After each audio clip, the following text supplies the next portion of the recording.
Vous êtes sur TMSA Monde, soyez les bienvenus dans ce nouveau numéro de kiosque. Ravi de vous retrouver ici en plateau et sur les réseaux sociaux, sur Instagram, Facebook et Twitter, comme toujours avec le hashtag kiosque. Voici tout de suite notre sommaire. La France rappelle son ambassadeur en Italie. Comment les relations entre ses deux voisins ont-elles pu se dégrader à ce point?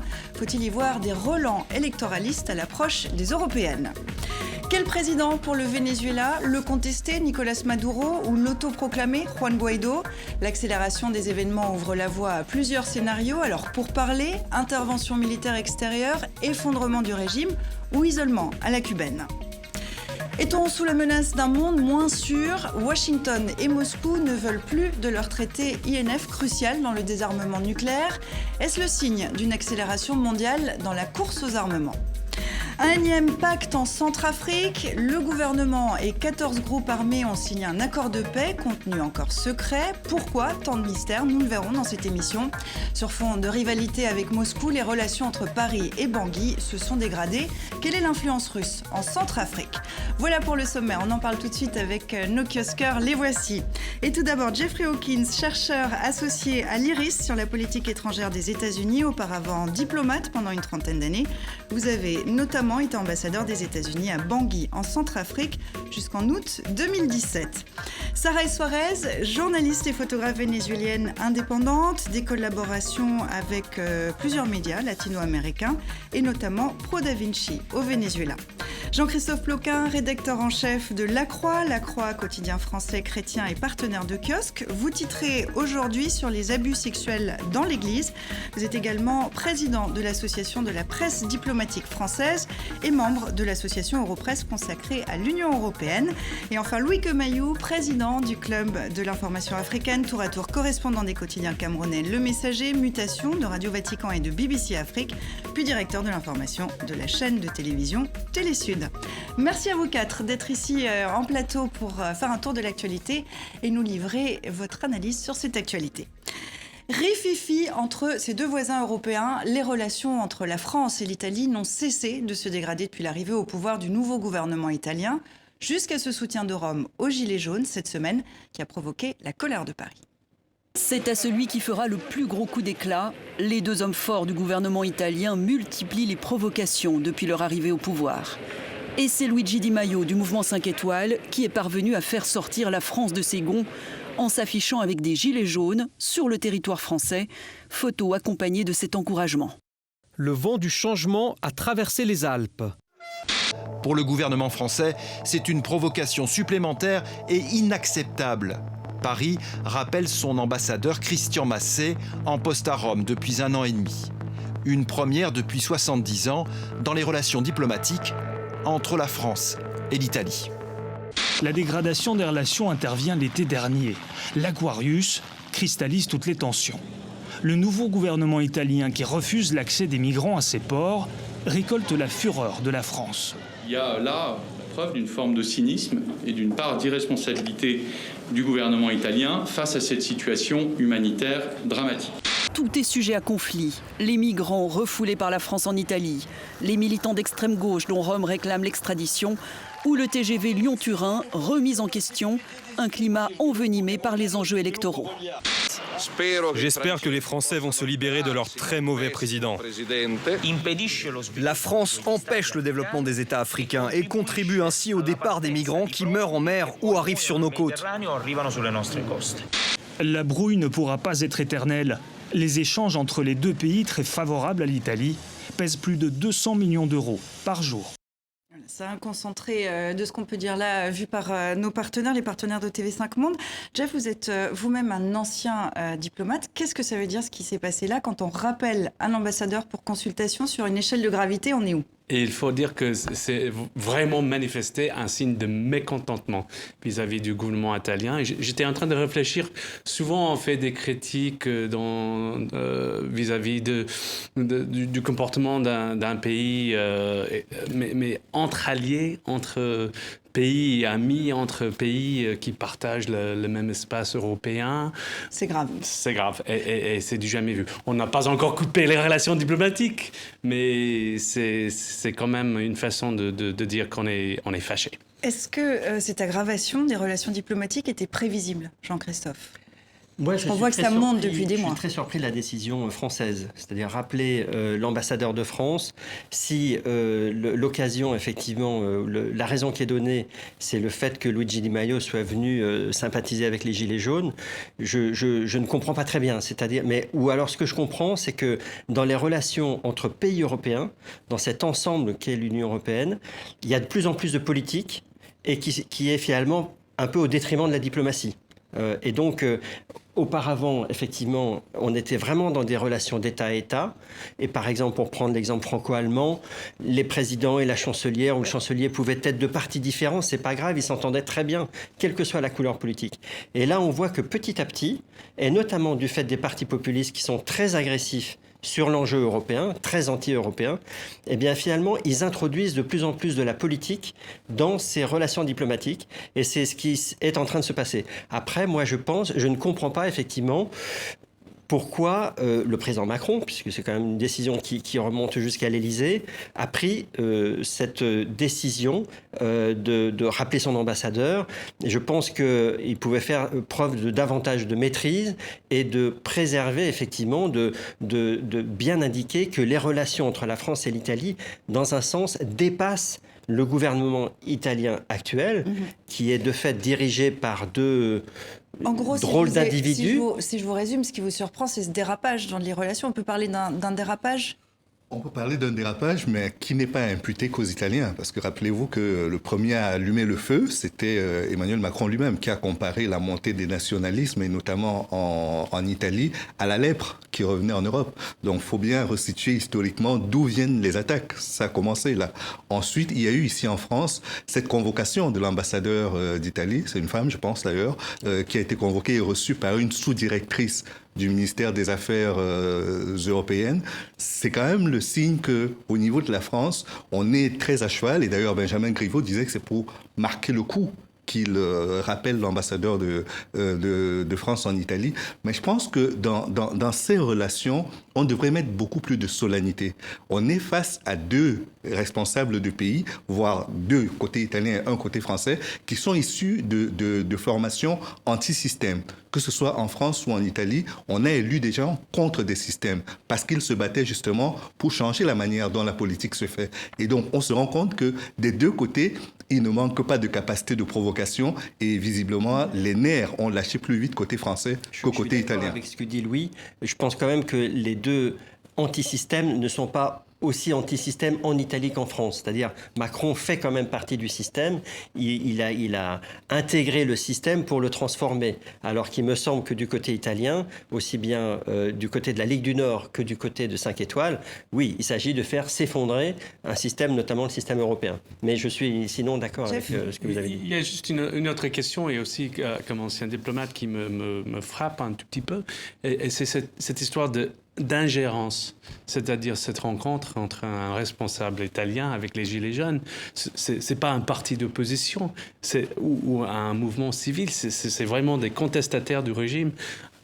Quelque part, ça se fait pas. L'Italie dénonce aussi une ingérence dans les affaires de la France dans les affaires italiennes. Mais on a si on sortait de la posture européenne pour le garder de façon plus générale, dézoomer complètement, on remarquerait que sur le continent africain, c'est pas des choses qui sont si extraordinaires que cela. Que l'ambassadeur de France ou un représentant de l'ambassade de France rencontre des opposants, c'est très courant. Qu'il rencontre la société civile, c'est très courant. C'est pas de l'ingérence. Mais peut-être que, vu les relations très tendues qu'il y a avec le fond sur la question du franc CFA, avec la question sur l'accueil des migrants, cela a renforcé peut-être cette susceptibilité entre les deux pays, et donc le politique l'a emporté sur la diplomatie. C'est à lire, cette crise diplomatique, elle est peut-être aussi à lire dans ce contexte des élections européennes qui approchent. Oui, il y a des relents électoralistes quand même là derrière. On a l'impression que autant Emmanuel Macron a besoin du duo italien, autant le duo italien a besoin d'un ennemi, Emmanuel Macron. Oui, alors Emmanuel Macron, on le sent un peu flottant. C'est-à-dire, il a essayé, à un moment, c'était avec Viktor Orban,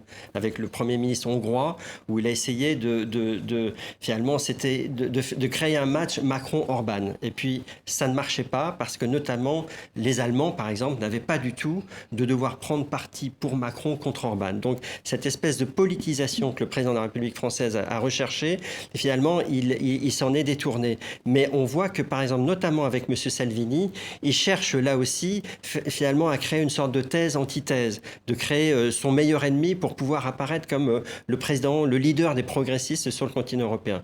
Donc c'est très clairement pour Emmanuel Macron, il y a un enjeu électoral. Mais je ne pense pas que ce soit très bien joué parce qu'encore une fois, il est très peu suivi par d'autres partis à l'échelle européenne et notamment du côté de l'Allemagne. Côté italien, alors là, ce qui est très frappant, c'est qu'on a vraiment deux leaders que tout oppose. La seule chose qui les rapproche, c'est de pouvoir profiter de leur position au pouvoir pour finalement continuer à gagner un maximum de voix et finalement s'imposer comme le premier parti au détriment de l'autre. C'est vraiment deux concurrents qui s'associent pour éliminer tout le reste de la scène politique italienne et puis après ils régleront leurs comptes entre eux. Et donc là on est dans une situation ubuesque où ils sont dans une surenchère permanente l'un par rapport à l'autre pour paraître le plus pro-italien, le plus nationaliste, le plus populiste, etc. Et effectivement la France s'est un peu laissé embarquer comme le bouc émissaire, comme finalement l'espèce de faire-valoir qui leur permettait de rivaliser entre eux. Jeff, vous êtes d'accord avec ça? Vous avez l'air sceptique. Non, je pense que oui, c'est à peu près ça. J'estime quand même que du côté italien, il y a quand même des actions assez provocatrices et que le gouvernement français ait réagi de la sorte, ça ne m'étonne pas. Alors, en tout cas, ces deux voisins ont besoin l'un de l'autre. Il y a des liens commerciaux, notamment économiques. On a l'impression qu'ils vont devoir se rabibocher quoi qu'il arrive. Louis, ils ne peuvent pas rester fâchés éternellement. Oui, parce que après l'Allemagne et la France, c'est l'Italie en termes de puissance économique sur le continent européen. On ne peut pas traiter l'Italie comme on traiterait Malte ou la Grèce. C'est pas la même chose. On est dans les rapports de construction qui sont importants et nous sommes surtout à la veille d'une élection européenne qui sera très disputée tant en Italie qu'en France. Et je crois que les deux pays ont besoin d'accorder leur violon, surtout qu'on est dans un contexte également de Brexit dont on n'a aucune idée de comment ça va se passer. Et tout va arriver un peu en même temps. Mais ça veut dire qu'en gros, on peut imaginer qu'après les européennes, le ton va baisser? Pour conclure rapidement. Ça dépend si ce gouvernement reste en place. À mon avis, les provocations vont continuer, même si elles seront peut-être de moindre intensité. Il faut juste souligner que le principal opposant aujourd'hui italien, donc Matteo Renzi, a apporté son soutien à la France. C'est-à-dire, lui, il dénonce effectivement le comportement de Luigi Di Maio et de Salvini. Et donc, en Italie, il faut aussi en France ne pas mettre tous les Italiens dans le même sac. Il y a actuellement un gouvernement très bizarre, très provocateur. Il faut attendre que ça passe. Vous avez raison de le souligner. Je vous propose qu'on continue maintenant. On revient maintenant sur la crise politique à consonance internationale au Venezuela. Le président contesté, Nicolas Maduro, a balayé la sommation de 6 pays européens pour l'organisation d'une présidentielle anticipée. On en parlait la semaine dernière. Il s'en est expliqué à la chaîne espagnole La Sexta. Interview enregistrée vendredi dernier, diffusée dimanche, le jour où expirait cet ultimatum. Nous n'acceptons l'ultimatum de personne. C'est comme si je disais à l'Union européenne « Je vous donne 7 jours pour reconnaître la République de Catalogne, ou sinon nous allons prendre des mesures ». Ici, la politique internationale ne peut pas être basée sur un ultimatum, comme à l'époque des empires coloniaux. Nous demandons à ce que personne n'intervienne dans les affaires intérieures, et nous nous préparons à défendre notre pays, La porte est ouverte au dialogue, à la compréhension, au respect de l'indépendance du Venezuela. La porte est ouverte, il y a 1000 formules pour se comprendre. Et dans la foulée, Allemagne, Espagne, France, Pays-Bas, Portugal et Royaume-Uni ont reconnu son opposant, Juan Guaido, président autoproclamé il y a 15 jours. Sarah, vous êtes vénézuélienne. Comment est vécue sur place au Venezuela cette accélération depuis quelques semaines des événements sur place? Il y a beaucoup d'incertitudes et beaucoup d'attentes. Il y a un élément que j'aimerais bien clarifier, et c'est le mot autoproclamation. C'est un mot qui revient souvent dans la presse française. Et il y a eu déjà des articles qui essayent d'expliquer ça d'une manière ou d'une autre. C'est pas n'importe qui va au bistrot de coin et se autoproclame président d'un pays. C'est le président de l'Assemblée nationale sur qui retombe la responsabilité constitutionnelle d'assumer le pouvoir en cas d'une vacance de pouvoir. Et c'est ce qui s'est produit au Venezuela suite à une élection en 2015 où Maduro a été élu mais que c'est une élection qui a été prouvée frauduleuse, qui n'a pas été reconnue ni à l'intérieur ni à l'international, et qui vient aussi convoquée par une Assemblée nationale constituante, elle aussi illégale, parce qu'elle a été choisie d'une façon illégale. C'est-à-dire, le système au Venezuela en ce moment, avec ses gouvernements, c'est une surposition, une surenchère d'illégalité, les unes sur les autres, jusqu'à l'arrivée de ce nouveau période présidentielle de Nicolás Maduro. Et cette pièce montée d'illégalité fait que se produit cet espace vide, et c'est pour ça que Juan Guaidó assume la présidence par intérimaire. L'espoir de pays, c'est que cette nouvelle stratégie de l'opposition marche, qui nous amène déjà à une résolution de conflit par une voie civique, par une voie pacifique. Et la consigne, elle est très claire, hein, la demande de l'accès de l'aide humanitaire en priorité. Ensuite, la fin de cette coup d'État qui, en réalité, c'est un coup d'État produit du côté de Nicolás Maduro. Et ensuite, des élections pour pouvoir choisir librement une nouvelle présidence. On va y revenir sur ces points.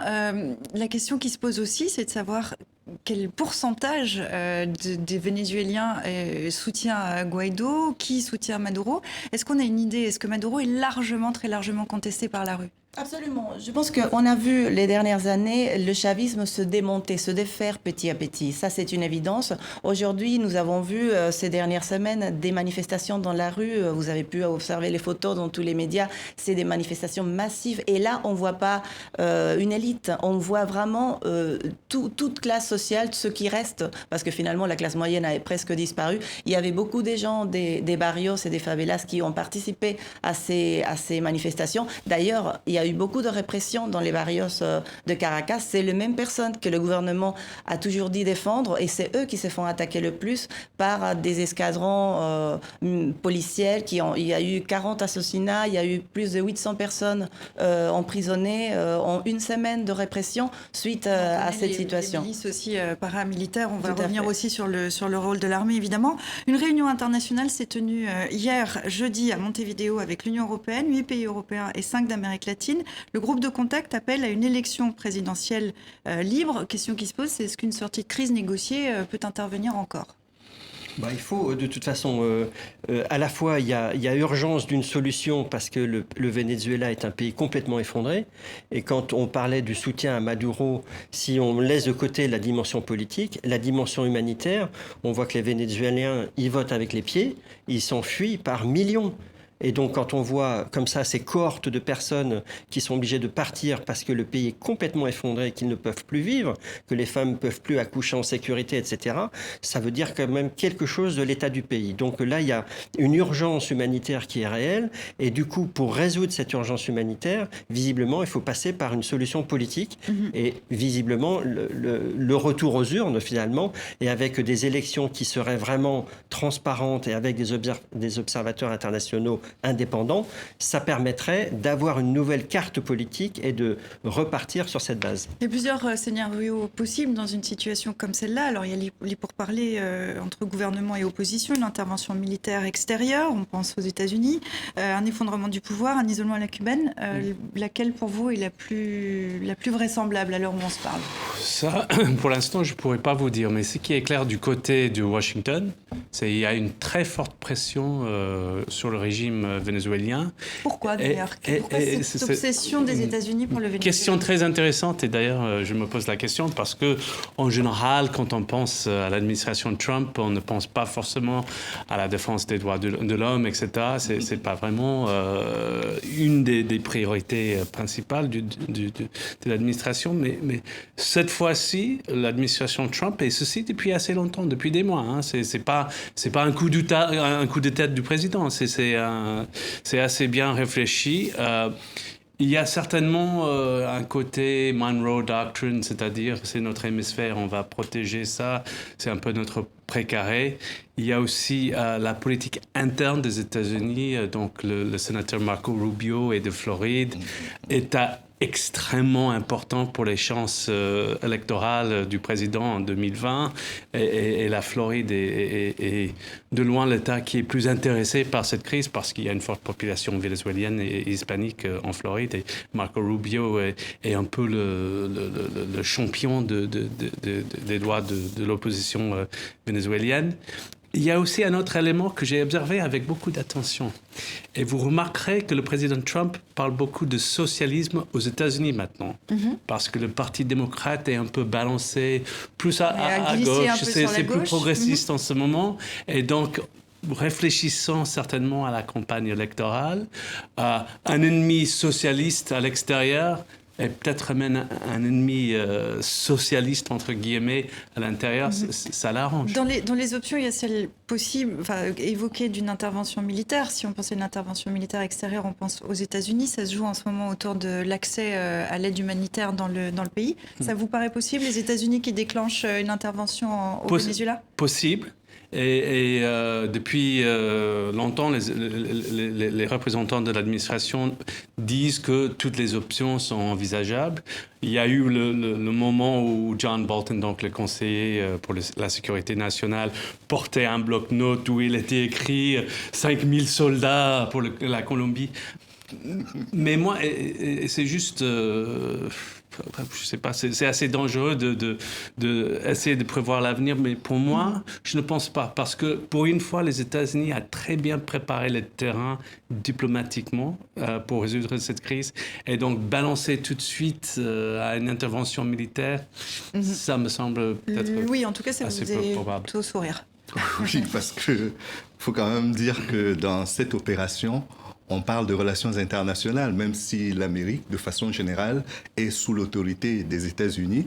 On parle de multilatéralisme et l'ONU a son mot à dire. Pour l'instant, je n'ai pas l'impression qu'Antonio Guterres ait reconnu Juan Guaidó. Et l'ONU, d'ailleurs, n'a pas souhaité se rendre à la réunion du groupe de contact à Montevideo. Ça, c'est un problème de Conseil de sécurité. Les Russes, les Chinois, ils sont contre. Donc, forcément, il y a le veto et on ne pourra pas passer par les Nations Unies. S'il y a intervention, ça va être régional. Oui. Et donc là, c'est encore la démonstration qu'on est face à un blocage qui pourrait nous conduire, si jamais l'option militaire était celle qui était retenue, dans une situation comme celle qu'on a connue en Irak, avec une intervention sans consultation des Nations Unies, comme en Libye, où on a intervenu sans le consentement des Nations Unies non plus, sans même la consulter. Et donc, de ce point de vue, en regardant tous ces précédents historiques, je n'ai pas l'impression qu'on a réussi à bâtir quelque chose de durable, que ce soit sur le plan de la démocratie ou sur le plan même de l'humanitaire. Parce que quand on regarde l'état de non-droit dans lequel la Libye se trouve, je n'ai pas l'impression que la communauté internationale a réussi une prouesse diplomatique ou sociale. Les Libyens ne lui feront pas des remerciements appuyés pour ce qu'ils ont fait. La deuxième chose, c'est que quand on parle d'élections illégitimes de Maduro, il y a une délégation de l'Union africaine qui est allée observer les élections. C'est pas très courant pour être relevé, mais ce que je voudrais dire, c'est que c'est arrivé dans un contexte où les négociations intra-vénézuéliennes avaient échoué.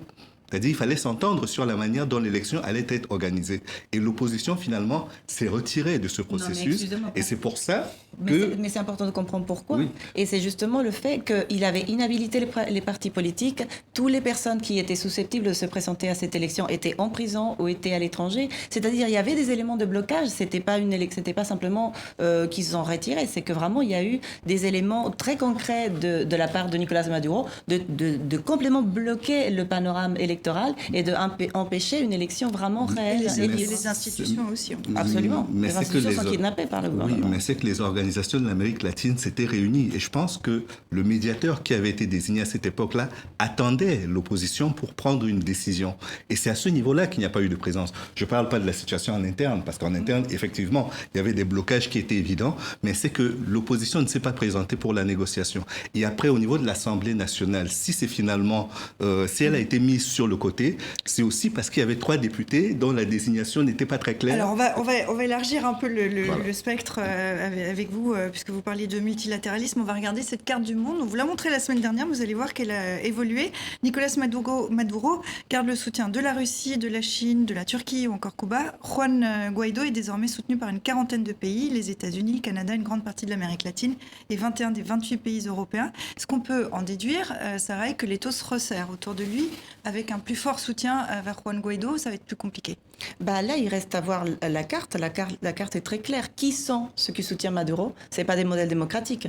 Qui soutient une transition électorale, une transition réelle vers une démocratie? C'est quand même important.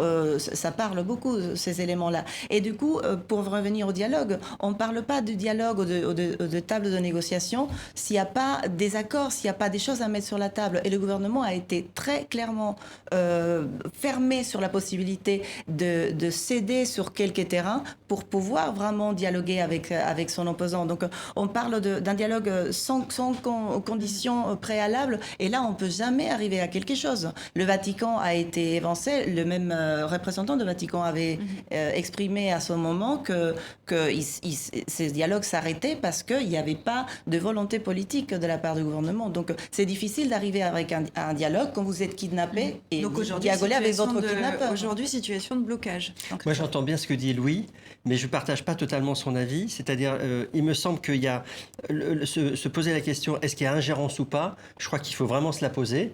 Est-ce que la France, les États-Unis sont en train d'intervenir dans les affaires intérieures d'un État? On peut se poser la question, mais moi, je ne répondrai pas aussi unilatéralement. C'est-à-dire, il y a effectivement aujourd'hui 2 camps en présence au Venezuela. Il y a une situation constitutionnelle où on peut argumenter en disant oui, il y avait ce vide du pouvoir. Donc oui, le président du Parlement pouvait s'autoproclamer président par intérim. Et en tout cas, moi, ce qui me fait un peu pencher dans un sens, c'est vraiment, encore une fois, la vie des gens, la misère des gens, la catastrophe humanitaire. Et là, je pense qu'on ne peut pas laisser ce régime tranquillement continuer à dire l'État c'est moi, le pouvoir c'est moi, et je travaille pour le bien du peuple. Parce qu'il y a donc... Il y a donc un hiatus, il y a effectivement deux légitimités qui s'opposent et que la situation humanitaire doit conduire un peu tout le monde à intervenir. Oui, très rapidement, on terminera sur cette situation humanitaire avec vous, Sarah. Ce qu'il faut dire, et ce sur quoi tout le monde est d'accord, c'est que la situation humanitaire est très grave. Mais et que le régime en est responsable. Oui, le régime en est responsable. Mais ça, on pourrait... Sur ce point-là, pardon, parce qu'il faut qu'on avance un petit peu. Sur ce point-là, la question qui se pose aujourd'hui, parce qu'on parle d'une inflation à 10 millions de % pour 2019, on a même du mal à imaginer ce que ça représente. Comment vit-on au Venezuela? Parce que c'est vrai que le fond de l'histoire, c'est quand même les Vénézuéliens qui vivent là. Crise humanitaire, pénurie. Comment est-ce qu'on vit? Est-ce qu'on meurt de faim aujourd'hui au Venezuela? On meurt de faim, on meurt de manque de médicaments. Il y a eu 13 enfants qui ont décédé récemment dans les jours qui viennent de passer, juste parce qu'ils avaient une maladie qui aurait parfaitement été facile à résoudre dans un état normal. Le Venezuela souhaite le retour à la normalité. Dans les pays frontaliers avec la Colombie, on n'utilise même plus les bolivars, tellement l'inflation elle est juste impossible à gérer dans le quotidien. On paye avec des pesos dans la frontière, là justement où se trouvent les camions qui essayent de passer de l'autre côté. Et aujourd'hui, le gouvernement de Maduro essaye de prendre cette aide humanitaire pour les transformer en une forme de pression. On vous laissera entrer si vous acceptez que Maduro, c'est le président légitime. Donc c'est vraiment un gouvernement qui a utilisé les méthodes de séquestrement de la population dans tous les sens. Ils ont séquestré le pouvoir, ils séquestrent aujourd'hui, ils kidnappent aujourd'hui l'aide humanitaire, et ainsi de suite. Ils ont kidnappé les institutions, et il n'y a pas moyen vraiment de retourner à un état normal. Et on va évidemment suivre de près ce qui se passe avec cette aide humanitaire à la frontière. Et puis à l'agenda de la semaine prochaine au Venezuela, ce nouvel appel à manifester mardi prochain, lancé par Juan Guaido. Donc ça va continuer encore. On en vient maintenant à la nouvelle crispation diplomatique entre Washington et Moscou. Est-ce qu'elle porte la menace d'un monde moins sûr? La question fait un peu peur. Après des mois de tension, Moscou et Washington ont annoncé leur intention de se retirer du traité de limitation des missiles de moyenne portée, le traité INF. C'est un accord bilatéral entre la Russie et les États-Unis. Il est crucial dans le désarmement nucléaire.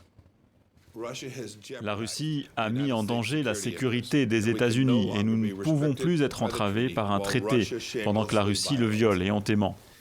Si la Russie ne revient pas au respect intégral et vérifiable du traité dans le délai de 6 mois, en détruisant de manière vérifiable ces missiles en infraction, leurs lanceurs et le matériel connexe, le traité prendra fin. Nos partenaires américains ont annoncé qu'ils suspendaient leur participation à l'accord. Et nous la suspendrons à notre tour. Nous attendrons que nos partenaires aient suffisamment mûri pour avoir un dialogue d'égal à égal et significatif avec nous sur ce sujet important. Alors, question qui se pose, c'est est-ce que ce désengagement, on voit que c'est un désengagement provisoire, on verra ce qui se passe d'ici à l'été, mais est-ce que c'est une menace nucléaire plus forte qui plane sur le monde aujourd'hui? Parce qu'on peut le voir comme ça et avoir un peu peur. Certainement, mais je ne le vois pas forcément dans l'optique d'une crise entre les États-Unis et la Russie.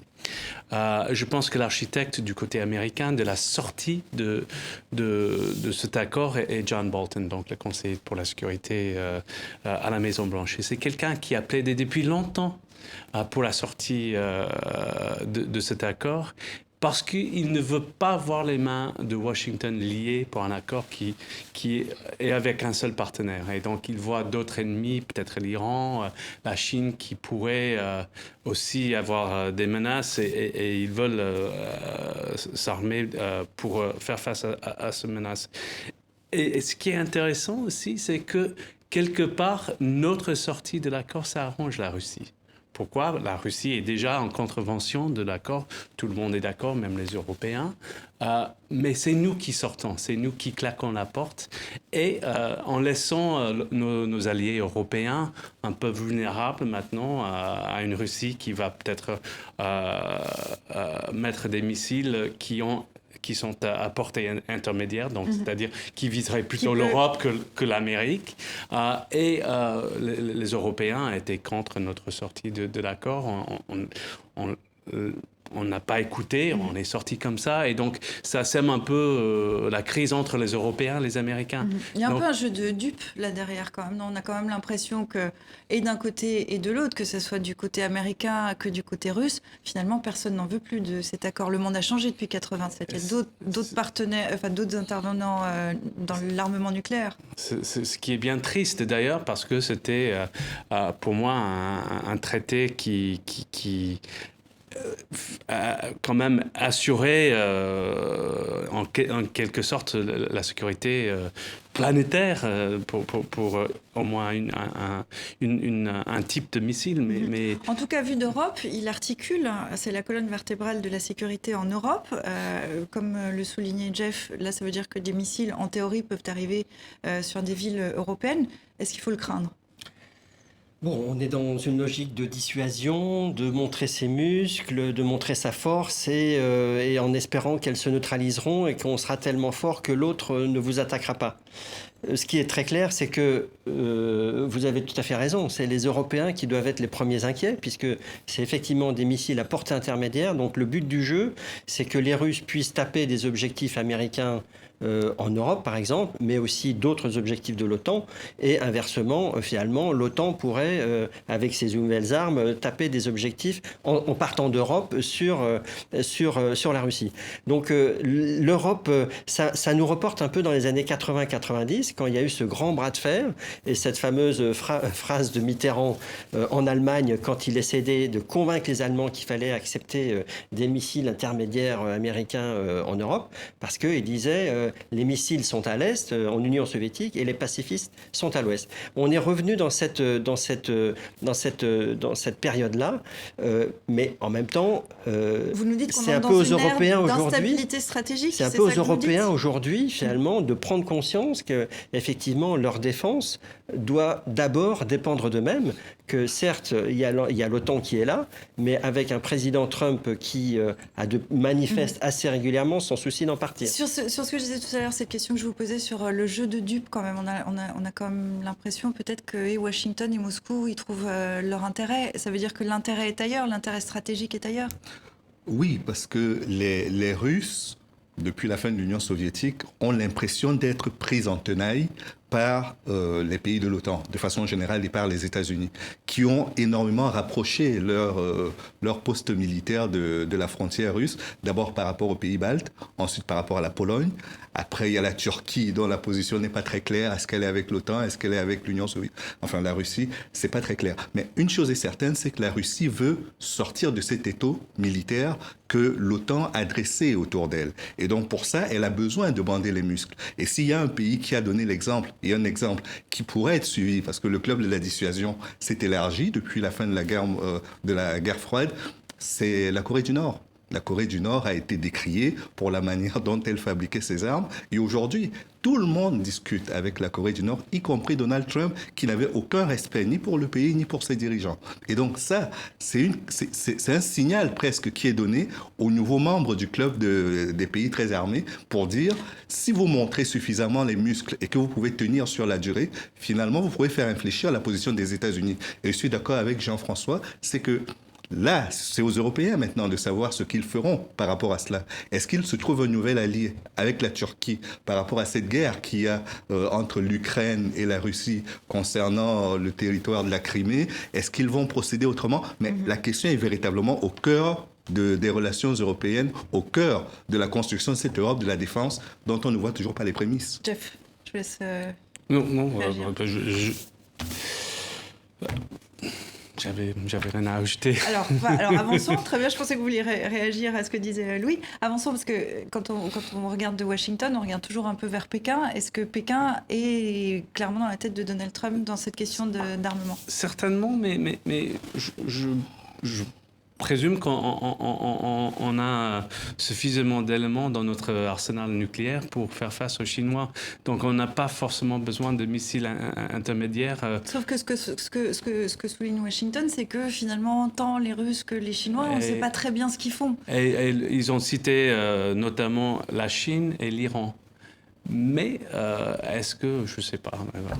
Et en plus pour l'Europe, aujourd'hui, cette Europe de la défense qui se bâtissait avec la Grande-Bretagne. La Grande-Bretagne en est sortie aujourd'hui de l'Union européenne. C'est encore la question du Brexit qui se pose, y compris à ce niveau-là. Sarah, vous vouliez intervenir? Oui, j'allais dire que justement, dans tout cet jeu d'échecs géographique de la géopolitique globale, pour revenir le thème vénézuélien, il ne reste pas complètement innocent dans tous ces registres-là, parce qu'il faut se rappeler que la Russie et la Chine, l'Iran également, ont vraiment intérêt géostratégique et géopolitique dans cette zone. Donc, du coup, il y a aussi des pressions très importantes qui sont en train de se jouer. Il y a des monnaies d'échange qui passent sur la table pour une chose et pour l'autre. Et du coup, ça joue aussi dans cet épisode de conflit vénézuélien. Ça peut jouer aussi dans les forces de pression qui sont en train de se jouer entre Washington et Moscou. Et se pose la question dans ce contexte de la course à l'armement, alors que la tension faisait rage entre Moscou et Washington en fin d'année. La Russie vantait son nouveau missile hypersonique capable de voyager à une vitesse supérieure à 30 000 km/h, nous expliquait le Kremlin. Image du ministère de la Défense à l'appui, regardez.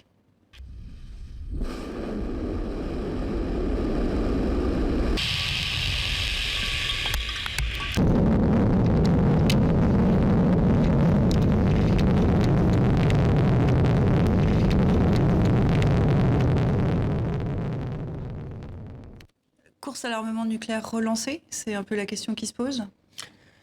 Oui, il y a encore des traités qui existent, par exemple l'interdiction des essais nucléaires. Hein. Donc il y a quand même une armature qui fait qu'on n'est pas dans une course, me semble-t-il, comme dans les années 60 ou 70. Mais par contre, ce que ça montre, c'est quand même l'énorme défiance qui existe aujourd'hui. Alors entre Washington et Moscou, plus personne ne fait le pari de la confiance finalement. Et donc chacun est en train d'essayer de maximiser finalement ses instruments de dissuasion ou ces instruments de frappe. Est-ce qu'on sait quelles sont les forces en présence si on regarde les Russes, les Américains, les Chinois, qui est le plus armé, le mieux armé, qui investit le plus? C'est les États-Unis qui sont vraiment les leaders incontestés. Je pense qu'on a à peu près 4000 armes nucléaires dans l'arsenal américain, donc ce qui est largement suffisant pour contrer n'importe quelle menace stratégique. Mais je pense que ce que vous avez dit, c'est très important. Je veux dire, au moins, il y avait une certaine marche, il y avait une idée d'une marche vers un avenir, un jour peut-être lointain, sans armes nucléaires. Et notre opposition, par exemple, au programme nucléaire de la Corée du Nord, elle faisait partie de cette idée-là. Et là, on fait un grand pas en arrière. Et on abandonne en quelque sorte cette idée de dénucléariser le monde.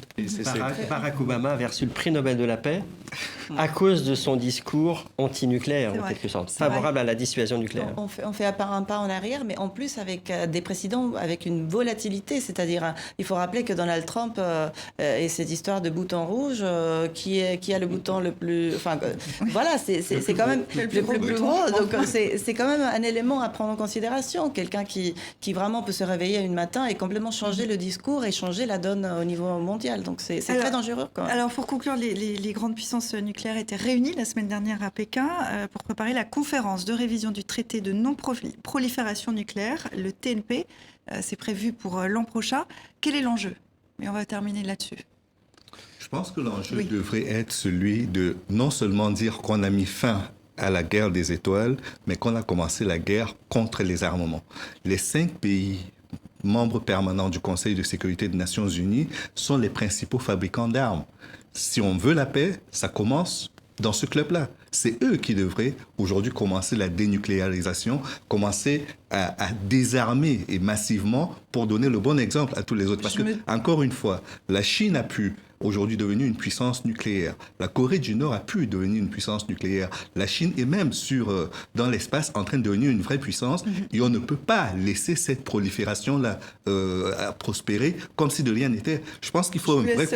Je vous laisse réagir, vous qui êtes Juste simplement pour dire que oui, c'est vrai que les États-Unis, entre autres, c'est un pays qui a un arsenal nucléaire très important. Et si on veut parler de désarmement, il y a nous aussi. Mais en même temps, nous avons été des leaders aussi du processus des désarmements. Et quand on parle de l'accord de INF, là, c'était nous qui l'avons fait avec les Russes et on a éliminé toute une catégorie d'armes nucléaires. Et donc, voir les États-Unis abandonner ce rêve-là, ça me fait de la peine. Je laisse conclure Jean-Christophe sur le TNP. Donc, il doit être rediscuté. Le TNP, on voit, enfin, c'est vrai qu'il y a, on voit l'importance de faire en sorte qu'il y ait le moins d'États possible, qui est la bombe atomique. On voit que c'est pas facile, puisque un certain nombre d'États s'en sont dotés, malgré l'interdiction. L'Inde et le Pakistan, Israël, la Corée du Nord. Donc, je ne suis pas sûr, malheureusement, que ce soit par le désarmement des 5 puissances nucléaires initiales qu'on amènera les autres à désarmer. Je ne suis pas sûr que l'Iran arrêtera son programme nucléaire, ou en tout cas se désintéressera si les autres se désarmaient. Je pense plutôt le contraire. Donc, la logique de dissuasion, en tout cas pour les États qui ont l'arme nucléaire, elle reste encore très pertinente. Et pour être complet, rappelons que le retrait définitif des États-Unis et de la Russie, s'il devait intervenir, ça serait dans 6 mois, en août, début août prochain. Il peut peut-être encore se passer des choses d'ici là, vous en doutez. Bon, on aura l'occasion d'en reparler. On en vient maintenant à ce pays qui avait basculé dans l'horreur et le chaos en 2013, fin 2012. Se dirige-t-on aujourd'hui vers une sortie de crise définitive en Centrafrique ou s'agit-il d'un énième espoir qui sera vite mouché ? Le gouvernement et les 14 groupes armés qui contrôlent les 3/4 du pays ont conclu un accord de paix cette semaine. Paraphé à Khartoum mardi, puis signé en grande pompe à Bangui ce mercredi. Un à un, les officiels et les représentants des groupes armés se succèdent à la tribune pour valider la paix négociée au Soudan sous l'égide de l'Union africaine et de l'ONU.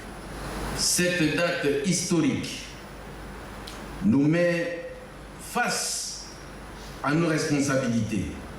Je vous invite à nous mettre à l'œuvre pour bâtir une République centrafricaine nouvelle.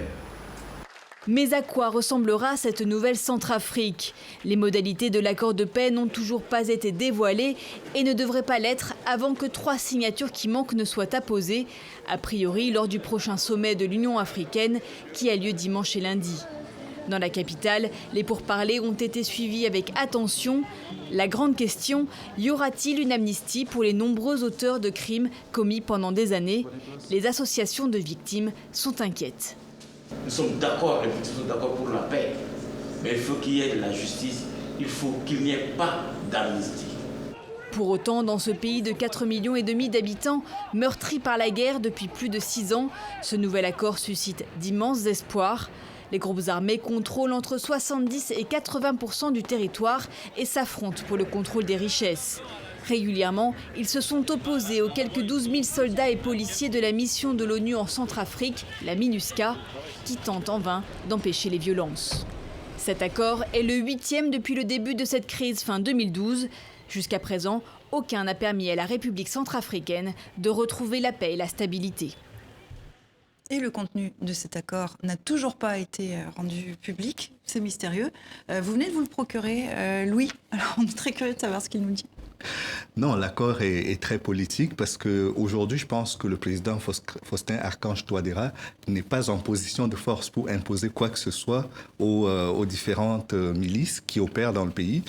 Comme il a été très justement rappelé dans le reportage, ces milices contrôlent à minima 80% du territoire. Alors, que dit l'accord? Parce que c'est ça qu'on a envie de savoir.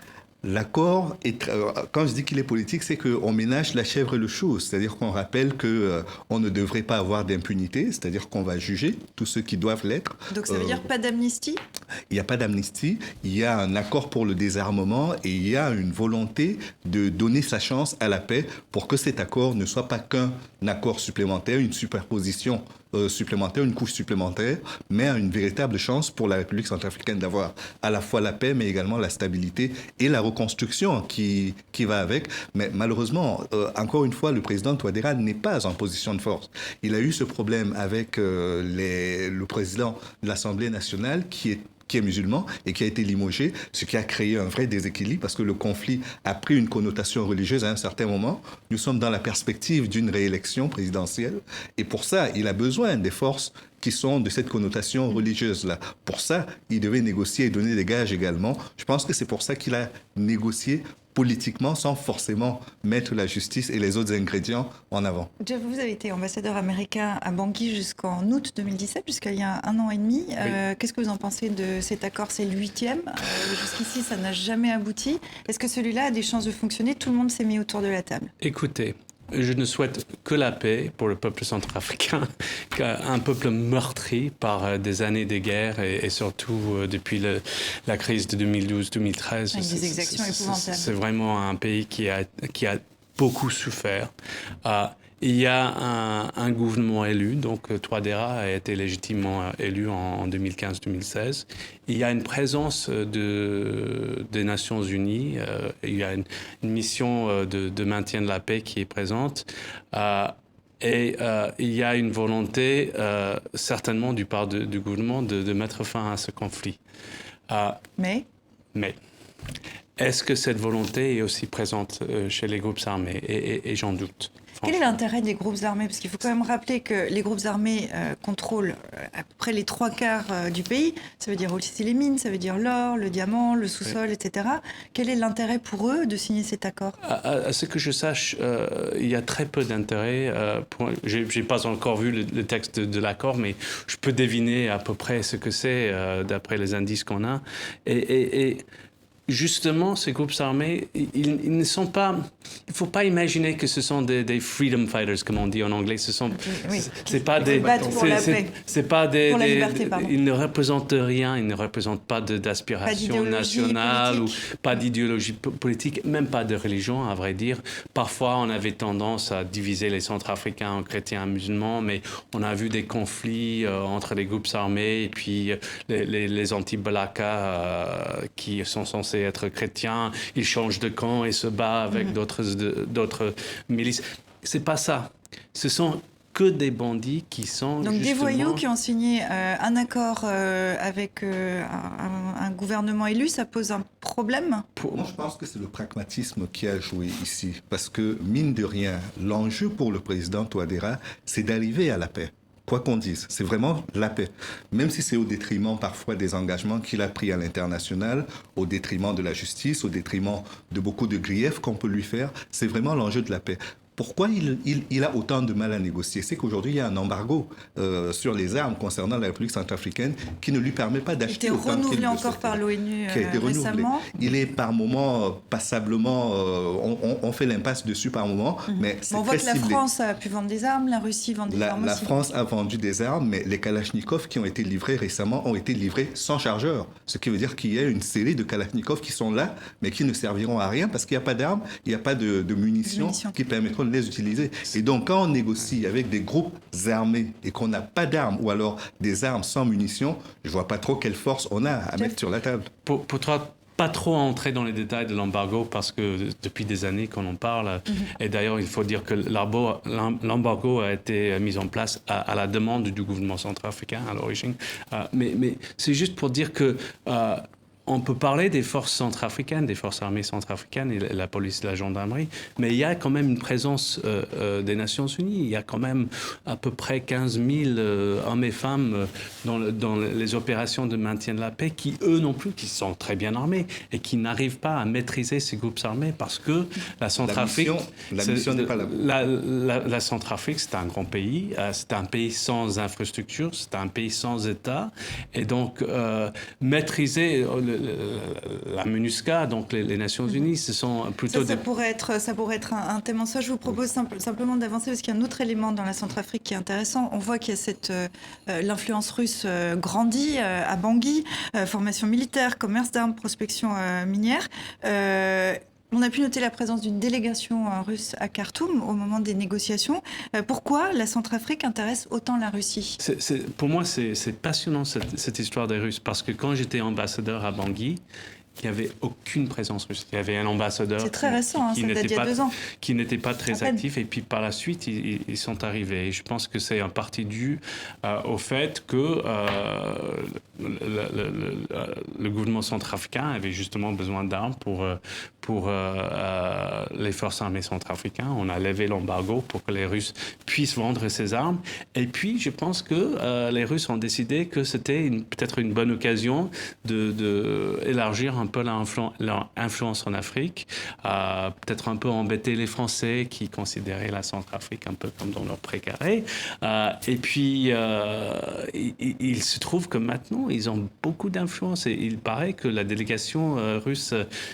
Là, à Khartoum, là, en tant qu'observateur, était quand même assez important. Il y a la sécurité rapprochée du président qui est maintenant assurée par les Russes. Il y a apparemment un conseiller politique russe dans la présidence qui est assez influent. C'est beaucoup d'éléments. Hein. Et comme conséquence, les relations entre Paris et Bangui se sont dégradées avec ce jeu qui se met là en place. Qui a aujourd'hui plus d'influence entre Afrique ? C'est la Russie, c'est la France ? Je ne me prononcerai pas. À mon avis, quand même... Peut-être... Non, mais je pense que la France garde évidemment de l'influence. La Russie... après, c'est aussi qui paye, hein, c'est qui fournit les armes, effectivement. Et pour le moment, c'est plutôt la Russie. Sur l'influence, la République centrafricaine, il faut le rappeler, est un pays très enclavé. Il n'a pas de façade maritime. Son approvisionnement tient encore beaucoup grâce à ses voisins. Et parmi ses voisins, il y en a un qui est très important, c'est le Tchad. Le Tchad qui est, pour le coup, un partenaire de la France très important. Mais la Russie a pris une avance sur le plan militaire et sur le plan populaire, parce que des fois, on ne se rend pas compte de tout ce qui a été fait aujourd'hui par la Russie. Il y a une avance populaire, il y a des médias aujourd'hui qui sont financés par les Russes, qui font que l'influence russe est de plus en plus grandissante en République centrafricaine. En République centrafricaine, et pour terminer vraiment rapidement, en Afrique, on arrive à l'estimer ?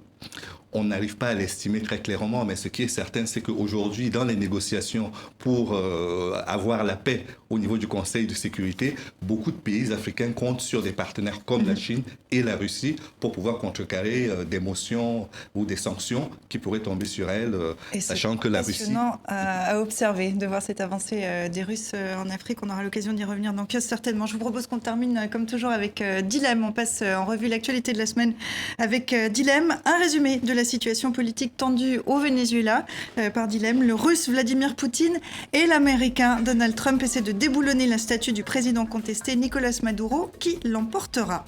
Emmanuel Macron poursuit ses consultations parlementaires sur la crise des Gilets jaunes. Le président français a reçu Marine Le Pen du populiste Rassemblement national. Ambassadeur de France en Italie, ça te dit, lui propose-t-il, espérant ainsi régler 2 problèmes d'un coup. Au Tchad, on en parlait à l'instant, des rebelles seraient venus de Libye pour menacer le pouvoir d'Idriss Déby. Vous pouvez sortir, ils ont été repoussés. Ce soldat tente de rassurer le président tchadien, courageusement caché sous un drapeau français. L'intervention militaire française qui ne va pas s'en poser de questions quand même. Dilemme nous explique que Donald Trump compte briguer un second mandat. Je tiens mon slogan de campagne, droit dans le mur, explique le président américain affaibli par son bras de fer sur la question du mur avec le Mexique. Et enfin, le Brexit, en visite à Bruxelles, Theresa May ne lâche pas le morceau, encore vous, s'affole le président de la Commission européenne, Jean-Claude Juncker, en constatant que la première ministre britannique est accrochée à ses basques façon de parler. Merci à Dilemme, merci à vous 4, merci à vous qui nous regardez aux 4 coins de la planète semaine après semaine. Je vous donne rendez-vous sur les réseaux sociaux et ici même vendredi prochain.